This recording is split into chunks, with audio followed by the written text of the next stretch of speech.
যুক্তরাষ্ট্রের ভার্জিন আইল্যান্ডসের পাশে থমথমে এক স্থান।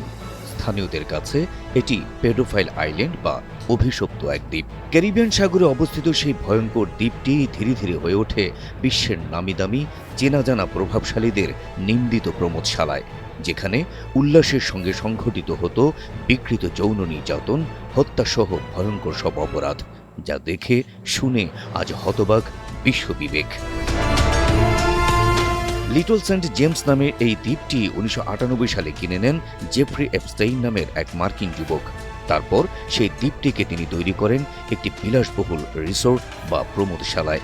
সামাজিক নেটওয়ার্ক তৈরি করে তিনি সেখানে আমন্ত্রণ জানাতেন বিশ্বের নানা প্রভাবশালী ব্যক্তিদের। সেখানে তাদের মনোরঞ্জনের জন্য অপহরণ কিংবা প্রলোভনের মাধ্যমে আনা হতো ৫ থেকে ১৫ বছরের কিশোরীদের। তারপর সেসব কিশোরীদের উপর ভয়ঙ্কর যৌন নির্যাতন চালাতেন প্রমোদবালায় আসা প্রভাবশালীরা। নির্যাতিত কিশোরীদের আর্তচিৎকার আর নিপীড়কদের পৈশাচিক উল্লাস মিলে সেখানে সৃষ্টি হতো এক বীভৎস পরিবেশের।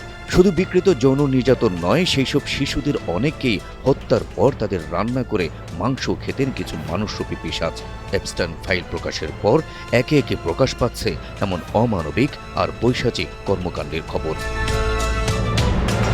প্রকাশিত নথি অনুযায়ী জেফ্রি এপস্টেইনের কুখ্যাত এই প্রমোদশালায় যাতায়াত করেছেন সাবেক মার্কিন প্রেসিডেন্ট বিল ক্লিন্টন, বর্তমান মার্কিন প্রেসিডেন্ট ডোনাল্ড ট্রাম্প, যুক্তরাজ্যের প্রিন্স অ্যান্ড্রু, বিজ্ঞানী স্টিফেন হকিং, বিনোদন সেলিব্রিটি ওডি অ্যালেন, মাইকেল জ্যাকসন, মার্কিন ধনকুবের ইলন মাস্ক সহ বিশ্বের অনেক নামিদামি ব্যক্তি।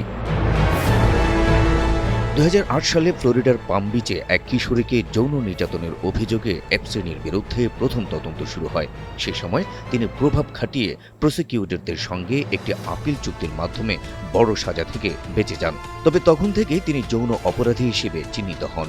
এই ঘটনার ১১ বছর পর ২০১৯ সালে এপস্টেইন পুনরায় গ্রেপ্তার হন অপ্রাপ্তবয়স্ক মেয়েদের দিয়ে যৌন ব্যবসার নেটওয়ার্ক চালানোর অভিযোগে।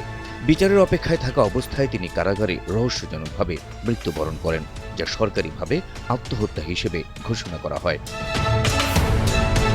গেল ৩০ জানুয়ারি যুক্তরাষ্ট্রে এপস্টেইনের বিরুদ্ধে মানি লন্ডারিং ও যৌন অপরাধের তদন্তের সঙ্গে যুক্ত ৩০ লাখেরও বেশি পৃষ্ঠার নথি প্রকাশ করা হয়।